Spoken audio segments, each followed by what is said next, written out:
So the issue of prostate cancer, um, um, this is new stuff, and so it's controversial.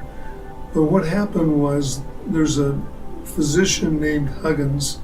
Dr. Huggins was at Harvard. He was a professor of urology.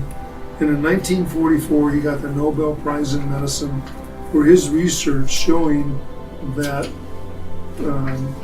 that testosterone caused prostate cancer. Well, about 10 years ago, another Harvard urologist, a guy named Morgenthaler, as he tells the story, went into the Harvard library and found the original paper and found out that this paper only had 3 patients, and he only had data on 2 of them.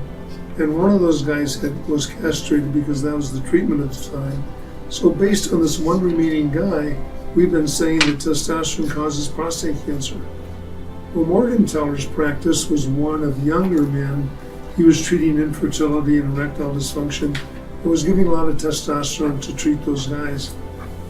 And he runs into his old professor who asked, what are you doing? And he tells him, and the professor was flabbergasted, thinking that, oh my gosh, you're giving all these guys testosterone, you're going to cause cancer. You better go home and biopsy him. So he went home and biopsied, I think it was 34, and found these are guys that low PSAs, low testosterone, normal exam. You think it's the lowest group possible. And they had a 14% occult cancer rate. So he tells his professor, and he said, well, obviously your sample size is too small. Do 34 more, which he did, same result. So he wrote up a paper and submitted it to JAMA, the big journal. And the editor calls him and says, this is contrary to everything we believe. He said, yeah, that's why I wrote it. He said, well, do 30 more biopsies so your sample size is over 100 and we'll publish it. So 5 years ago, this was published. It's in the literature saying low testosterone increases your risk of prostate cancer. So now things are really jumbled and up in the air. We'll see where everything falls. Early detection blood test for cancer. This is something that's very, very new.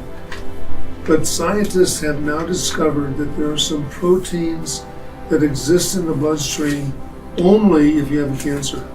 Isn't that amazing? So they look for and measure these proteins. If it's positive, then you have a cancer somewhere that then needs to be identified. The investment to do that is about $500, but there are companies out there doing it now. It's brand new, and I think it's pretty darn exciting because at some point in time, the cost of these things will diminish, and we'll be able to just run these tests on everybody, and you might pick up a cancer before we can even find it. In fact, that happened to me. I had a lady who had a positive test, and it said it was a breast cancer. And through mammography, we can't even find it yet. So we have to let it grow to even be discovered so it can be removed. But it's going to be removed at the earliest possible time. So this is real exciting science for today.